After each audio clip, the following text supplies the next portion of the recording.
अब अगर तुमने कोई और बात कही तो मैं सारी बात तुम्हारे परम प्रिय भैया को बता दूंगी। फिर उनको ही सारे जवाब देती रहना। सरला घबराती हुई बोली, हाय राम, बहू रानी ऐसा ना करना। भैया के सामने तो हमें बहुत शर्म आएगी। इतना कहते हुए वो कमरे से चली गई थी। सरला तो कमरे से चली गई थी, लेकिन शिवानी बेड पर लेटे लेटे अभय के बारे में सोच रही थी। अभय ने जब उस दिन उससे वो प्यार भरी बातें कही थीं और उसके माथे और गालों पर उसका वो प्यार भरा स्पर्श, सब कुछ याद करके शिवानी के दिल में जज्बातों का तूफान मचा था। वह आंखें बंद करती तो उसे अपने सामने अभय का चेहरा नजर आता, और जब आंखें खोलती तो उसे ऐसा लगता कि अभय कहीं उसे छुप कर देख रहा है। कमरे के एक एक कोने में उसे अभय के होने का एहसास होता है, और उस एहसास को महसूस करके उसके दिल की धड़कनें और भी बढ़ने लगी थीं। दिल बेचैन होने लगा था, और इस बेचैन दिल के साथ वो पूरे कमरे में टहलते हुए जब वह ड्रेसिंग के सामने खड़ी हुई तो ड्रेसिंग पर रखी अभय के फेवरेट परफ्यूम को उठाकर उसने अपने ऊपर स्प्रे कर लिया। उसे वो पल याद आने लगा जब अभय ने उसे अपनी बाहों में भरा था और उसके माथे को किस किया था। तब भी उसके कपड़ों से इसी परफ्यूम की महक आ रही थी। एक पल के लिए उसे ऐसा लगा कि वह अभय की बाहों में है। यह सरला की बातों का असर था, या फिर उसके बेचैन दिल के एहसास जो उसे अभय के बहुत करीब कर रहे थे। वह बेड पर आकर लेट गई थी। तभी उसके असिस्टेंट का फोन आता है, और फिर वह मुस्कुराते हुए कहता है, कांग्रेचुलेशन मैम, 2 दिन बाद आपका सबसे बड़ा दुश्मन अभय सिंह किसी को मुंह दिखाने के लायक नहीं रहेगा। आपने जो पेपर्स रेडी करवाने को कहा था वह सारे पेपर रेडी हैं, और मैंने उसके सारे क्लाइंट से बात भी कर ली है। वह सब लोग हमें सपोर्ट करने के लिए तैयार हैं। बस एक बार आप हैदराबाद और बेंगलोर वाली प्रोजेक्ट की फाइल मुझे हैंड ओवर कर दीजिए। और हाँ मैम, बड़े सर की कॉल आई थी, इसलिए मैंने आपकी 4 दिन बाद की फ्लाइट की रिटर्न टिकट भी बुक करा दी है। वह धीरे से बोली, रोनित, कहीं ऐसा तो नहीं कि जो हम लोग कर रहे हैं वह गलत है। मैम, उसने जो आपसे छीना है, अगर उस हिसाब से देखा जाए तो हम लोग उससे कुछ भी नहीं छीन रहे हैं। और वैसे भी मैम, ये सजा उसके लिए बहुत छोटी है। इतना कहते हुए रोनित ने फोन कट कर दिया था। रोनित की बात सुनकर शिवानी की आंखों के सामने सालों पहले का वह दर्दनाक मंजर घूमने लगा था। उसने डर के अपनी आंखें बंद कर लीं और आंखों से आंसू पोंछते हुए बोली, राइट रोनित, तुम बिल्कुल सही कह रहे हो। अभय सिंह यही डिजर्व करता है। कुछ पलों के लिए मैं अपने मकसद से भटक गई थी, लेकिन अब मैं अपने मकसद को तब तक नहीं भूलूंगी जब तक मेरा मकसद पूरा नहीं हो जाता।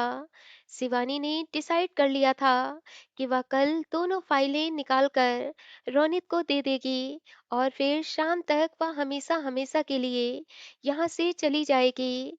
और फिर यही बात सोचकर वह आराम से बेड पर लेट गई थी, पर नींद अब उसकी आंखों में नहीं थी। एक अलग ही बेचैनी, एक अलग ही तड़प उसके दिल में थी। उसका दिल बार बार कह रहा था, तुम ऐसा मत करो, लेकिन दिमाग कह रहा था, जिसने तुमसे तुम्हारी सारी खुशियां छीन ली, जिसने तुम्हारे डैड की आंखों में आंसू भरे हैं, उस इंसान के साथ तुम रियायत कैसे कर सकती हो। जैसे तैसे करके उसकी वह रात बीती थी, और अगली सुबह जब शिवानी की आंख खुली तो पूरा कमरा गुलाब के फूलों से सजा था। दीवार पर उसकी और अभय की एक बहुत ही प्यारी तस्वीर लगी हुई थी, जिसके नीचे लिखा था, मेट फॉर ईच अदर। और अभय की कुछ हंसती मुस्कुराती तस्वीरें कुछ इस तरह से लगी थीं, जिन्हें देखकर शिवानी का दिल एक बार फिर उसके लिए धड़कने लगा था। वह कमरे से निकलकर जैसे ही बाहर आई तो उसने देखा कि पूरा सिंह मेंशन फूलों से सजा हुआ है।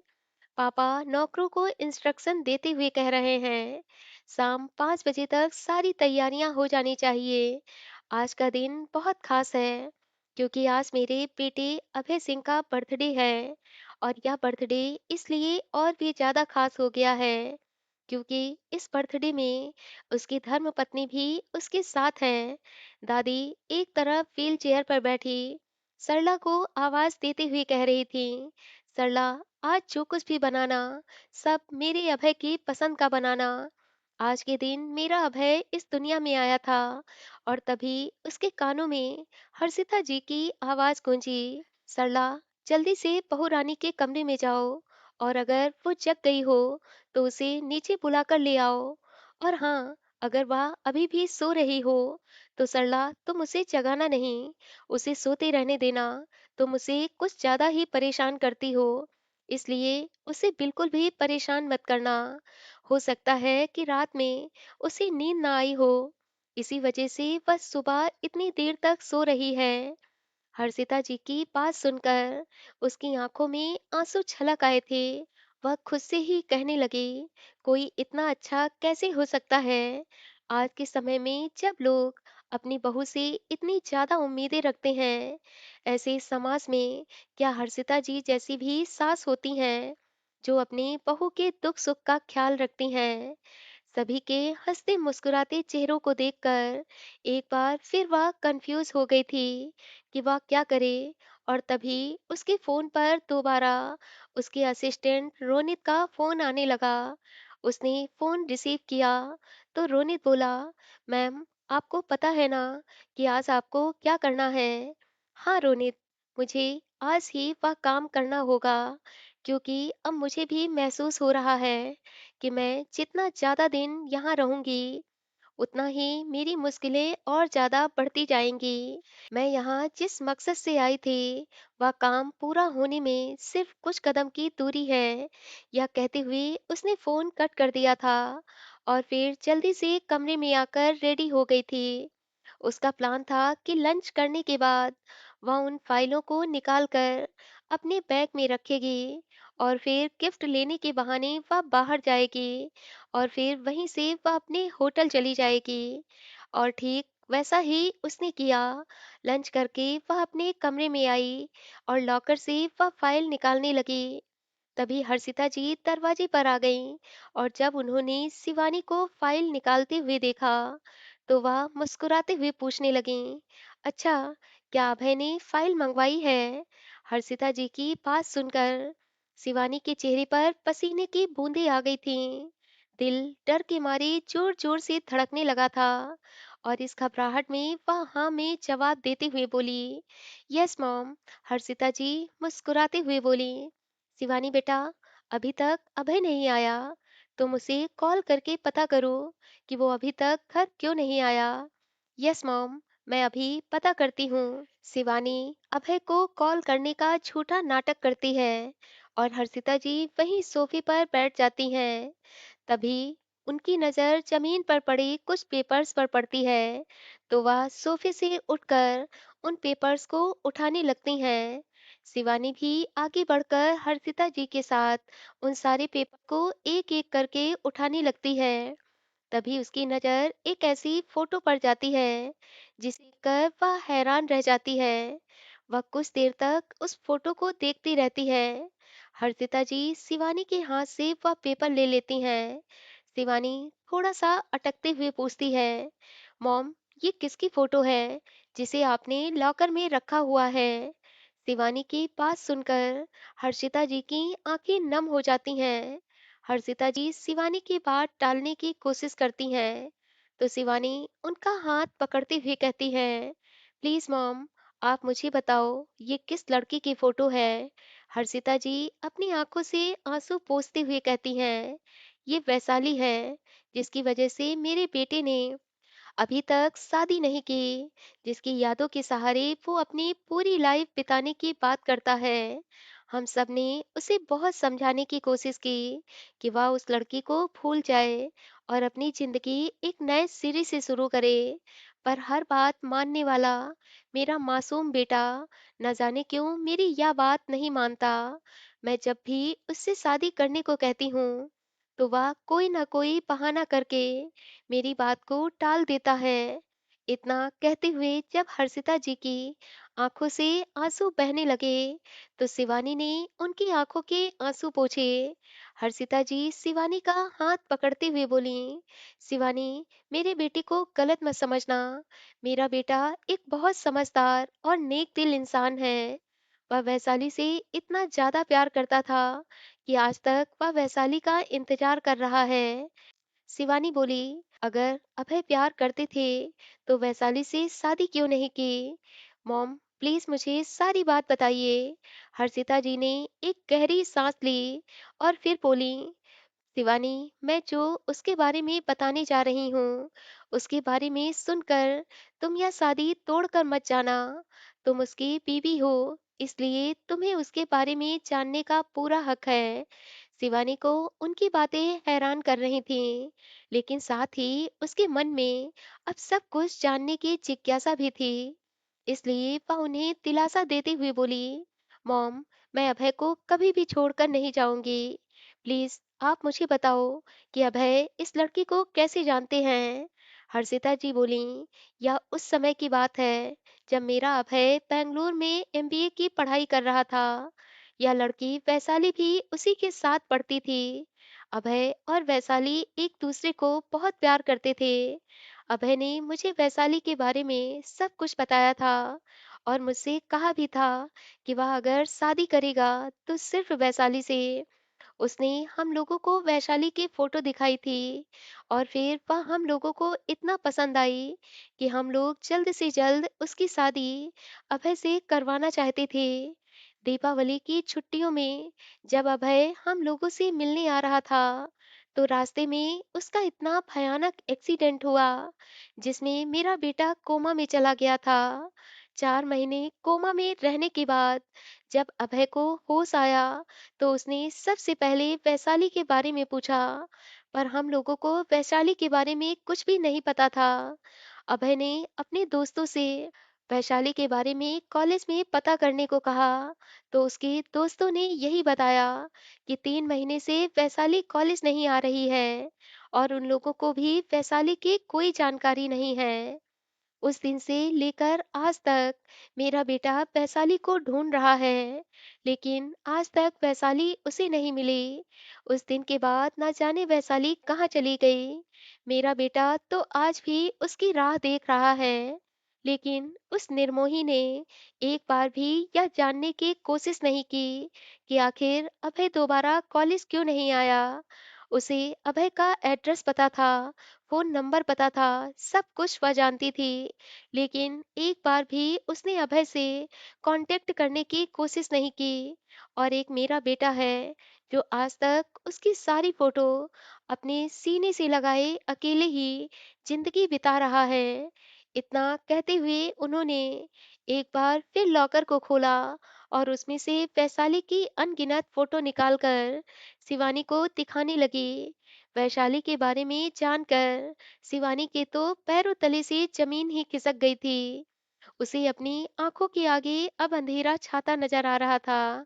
ऐसा लग रहा था कि किसी ने उसे घने अंधेरे से निकालकर सूरज की रोशनी में खड़ा कर दिया हो। हर्षिता जी अपनी आंख के आंसू पोंछते हुए बोली, इसीलिए जब हम लोगों को पता चला कि अभय ने किसी से कोर्ट मैरिज कर ली है, तो मुझे इस बात का यकीन ही नहीं हुआ था। लेकिन अगले ही पल जब मैंने कोर्ट मैरिज के वो सारे पेपर्स देखे और फिर जब तुम्हें देखा, तो ना जाने क्यों दिल ने कहा कि अब सब कुछ मेरे बेटे की लाइफ में ठीक हो जाएगा।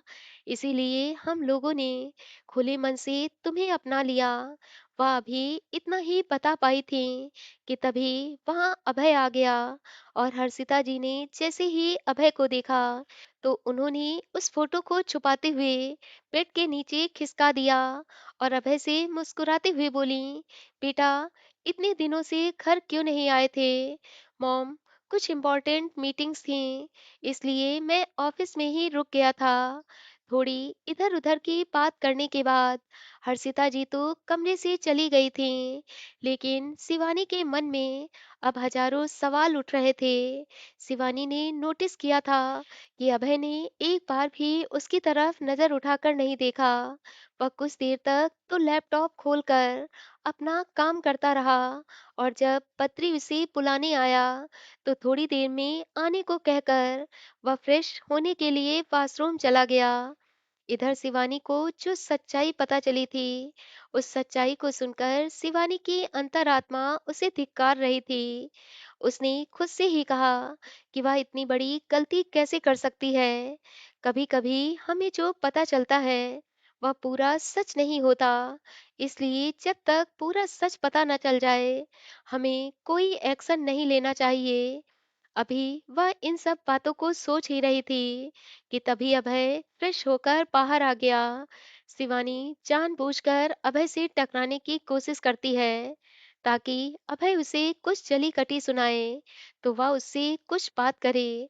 पर शिवानी के टकराने पर अभय उससे कुछ नहीं कहता है और चुपचाप अपने वार्डरोब से कपड़े निकालकर अपने बैग में पैक करने लगता है। उसे कपड़े पैक करते देख शिवानी इतना तो समझ जाती है कि वह कहीं जा रहा है, और फिर यही बात सोचकर वह धीरे से कहती है, कहाँ जा रहे हो? तुमसे दूर। पर क्यों? क्योंकि मेरी और तुम्हारी शादी नहीं हुई है। मैं तुम्हारे साथ एक ही रूम में नहीं रह सकता। मैं नहीं जानता कि तुमने ऐसा क्यों किया है, पर मैं इतना जानता हूँ, मेरे लिए किसी लड़की की इज्जत से बड़ा कुछ भी नहीं होता। इसलिए जब तक तुम इस घर में रहोगी, तब तक मैं ऑफिस के प्राइवेट रूम में रहूंगा। तुम्हें मेरी बीवी बनना है तो ठीक है, बीवी बनकर तुम मेरे घर पर रहो और मेरी प्रॉपर्टी पर अपना पूरा हक रखो। पर मैं तुम्हें कभी खुद पर कोई हक नहीं दूंगा। इसलिए आज बर्थडे पार्टी के बाद मैं यहाँ से चला जाऊंगा। इतना कहते हुए उसने जैसे ही जाने के लिए अपने कदम आगे बढ़ाए, तो शिवानी रुंधे गले से बोली, वैशाली, मैं मैं वैशाली की। अभय ने जैसे ही वैशाली का नाम सुना, तो उसके कदम वहीं पर रुक गए। हाथों से मोबाइल छूटकर फर्श पर गिर गया और आंखों से आंसुओं की धारा बह निकली। वह बोलने की कोशिश कर रहा था, पर उसके दिल में जितना दर्द था और आंखों में आंसू, जिसकी वजह से उसका गला भर आया था। कुछ सेकंड तक तो वह कुछ बोल ही नहीं पाया और एकटक बस शिवानी को देखता रहा। उसने बहुत मुश्किल से खुद को संभाला और फिर अपनी आंखों के आंसू पोंछते हुए वह एक एक कदम बढ़ाते हुए उसके पास आया और बोला, तुम मेरी वैशाली को जानती हो? प्लीज, प्लीज मुझे उसके पास ले चलो। मैं तुम्हारा एहसान जिंदगी भर मानूंगा। तुम नहीं जानती कि मैं कितने सालों से अपनी वैशाली को ढूंढ रहा हूँ, पर वैशाली वैशाली मुझे नहीं मिली। मैं जानता हूँ कि वैशाली मुझसे नाराज है, इसलिए वह मुझसे दूर चली गई है। पर मैं उसे मना लूंगा, मैं उसके आगे हाथ भी जोड़ लूंगा। पर प्लीज मुझे उसके पास ले चलो। देखो, मेरी कोई गलती नहीं थी। वैशाली का नाम सुनते ही अभय के चेहरे पर एक अलग ही चमक आ गई थी। अपने दोनों हाथों से अपने चेहरे को ठीक करते हुए वह बोला, मैं 4 महीने तक कोमा में था, इसलिए अपनी वैशाली के पास नहीं पहुंच पाया था। पर आज आज मुझे तुम बताओ, वो दुनिया के किसी भी कोने में होगी, मैं उसके पास जाऊंगा और उसे मना कर लाऊंगा। जब उसे पता चलेगा कि उसके अभय का एक्सीडेंट हो गया था, तब तुम देखना, वह पक्का मुझे माफ कर देगी। वह मुझसे दूर रह ही नहीं पाएगी। शिवानी जो बहुत गौर से उसे देख रही थी और मन ही मन सोच रही थी कि ये मुझसे क्या हो गया। एक गलतफहमी ने सब कुछ बर्बाद कर दिया। उसने शिवानी का हाथ पकड़ा और फिर उसे घसीटते हुए कमरे से बाहर जब ले जाने लगा, तो शिवानी ने अपना हाथ छुड़ा लिया और वापस एक एक कदम पीछे रखते हुए बोली, मैं आपको वैशाली के पास नहीं ले जा सकती।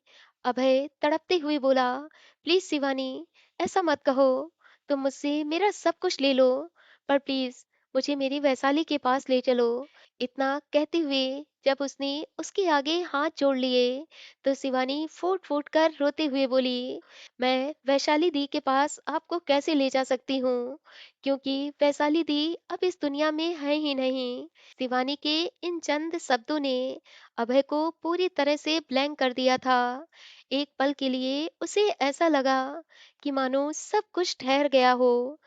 उसे अपनी आंखों के आगे अंधेरा छाता नजर आया तो वह लड़खड़ाते हुए जैसे ही जमीन पर गिरने लगा तो शिवानी ने उसे आगे बढ़कर थाम लिया। शिवानी किसी तरह से उसे सहारा देते हुए सोफे तक ले आई थी और उसे सोफे पर बिठा दिया। शिवानी के वो शब्द अभी भी उसके कानों में गूंज रहे थे कि वैशाली दी अब इस दुनिया में नहीं है। उसका पूरा शरीर शून्य पड़ता जा रहा था। ना हाथ पैरों में कोई हलचल थी और ना होठों पर कोई बात। बस आंखें थीं जो उसके दर्द को बयां कर रही थीं। उसकी आंखों से बहते लगातार आंसू यह साबित कर रहे थे कि वह वैशाली से कितनी मोहब्बत करता है। उसने चुपचाप अपनी आंखें बंद कर लीं और अतीत की यादों में खोने लगा। वो दिन भी कितने सुहाने थे जब वह पढ़ने के लिए बेंगलोर गया था। एमबीए की पढ़ाई करके उसे एक कामयाब बिजनेसमैन बनना था, इसलिए वह बहुत लगन से एमबीए की पढ़ाई कर रहा था। दोस्तों के नाम पर कुछ ही लड़के ऐसे थे जिनके साथ वह थोड़ा बहुत बात कर लेता था।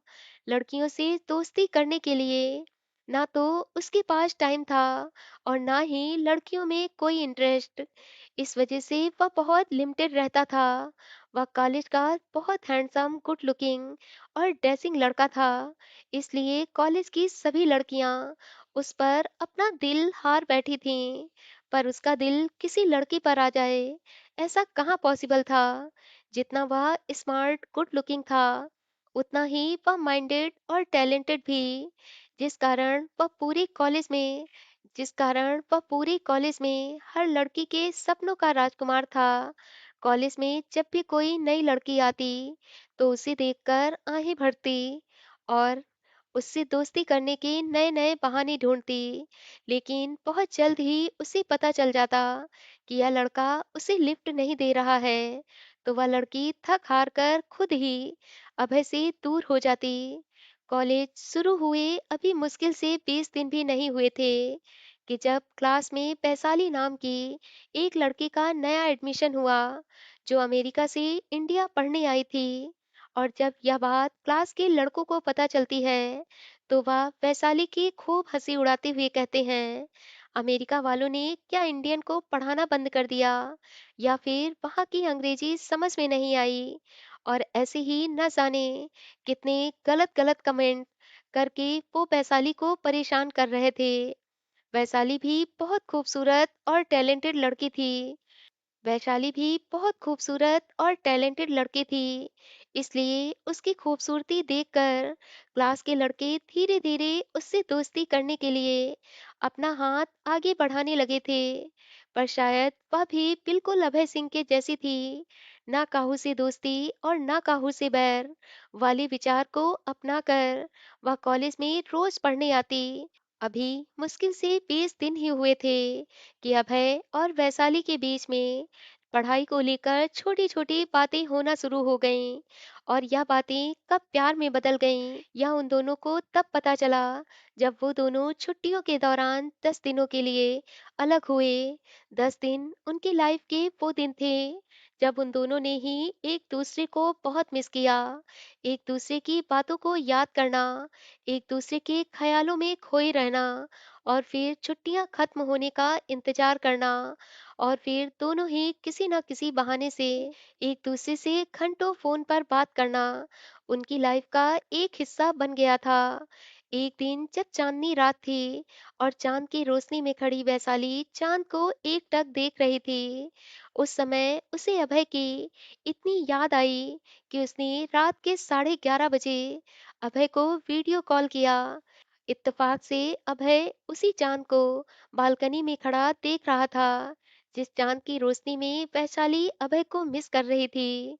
वीडियो कॉल रिसीव करते ही अभय के चेहरे पर एक चमक आ गई थी और एक प्यारी सी मुस्कान ने उसकी मोहब्बत का इजहार कर दिया था।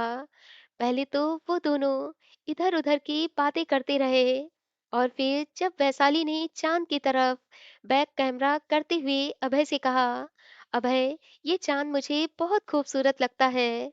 ना जाने क्यों जब मैं इस चांद के साथ रहती हूँ तो मुझे वह भी इतना ही बोली थी कि अभय मुस्कुराते हुए बोला, पर मुझे ये चांद अच्छा नहीं लगता क्योंकि इससे भी कहीं ज्यादा खूबसूरत, कहीं ज्यादा हसीन मेरे पास भी एक चांद है। उसकी बात सुनकर वैशाली को ऐसा लगा कि अभय किसी लड़के के बारे में बात कर रहा है जिसे वो बहुत पसंद करता है।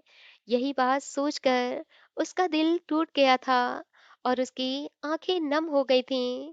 वह बोली, मुझे नींद आ रही है और अब मैं सोने जा रही हूँ। इतना कहते हुए जैसे ही वह फोन काटने चली तो अभय हड़बड़ाते हुए बोला, अरे रुको, पहले मेरे चांद को तो देख लो और देखकर बताओ कि मेरा चांद कैसा लगता है। वैशाली चिल्लाते हुए बोली, मुझे नहीं देखना तुम्हारे चांद को, और मुझे क्यों दिखा रहे हो? तुम्हारा चांद है, तुम ही देखो ना। अभय पहले तो थोड़ा सा मुस्कुराया और फिर बहुत शरारती अंदाज में बोला, तुम्हारा यही अंदाज मुझे पागल बनाता है। सब कुछ जानती भी हो और फिर भी मेरे सामने अनजान बनने का नाटक कर रही हो। वह बहुत मासूम लहजे में बोली, अब मैंने क्या नाटक किया है? हाय, वैशाली राजपूत तो बहुत भोली और मासूम है। वैशाली उसकी बात पर शर्माते हुए बोली, अब मुझे तुमसे कोई बात नहीं करनी। अच्छा, तो तुम क्या नहीं जानती कि अभय सिंह तुम्हारा दीवाना हो गया है, तुम्हारे इश्क में पागल हो गया है और तुम्हारी काली जुल्फों में गिरफ्तार हो गया है।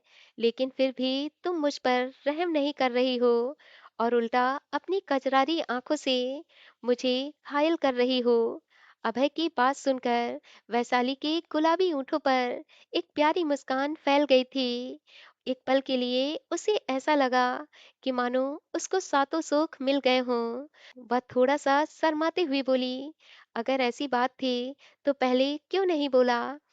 यार वैशाली, सेम सवाल मैं भी तुमसे पूछना चाहता हूँ। जब तुम्हें मुझसे मोहब्बत हो गई थी तो तुमने मुझे बताया क्यों नहीं? अभय ने इतना ही कहा था कि वैशाली ने फोन कट कर दिया और फिर जब अभय ने दोबारा वीडियो कॉल किया तो वैशाली ने दोबारा फोन कट कर दिया। अभय एक ठंडी आह भरते हुए बोला, ठीक है, जितना मन करे उतना परेशान कर लो, लेकिन 2 दिन बाद जब कॉलेज में मिलोगे तो इसका बदला मैं गिन गिन कर लूंगा।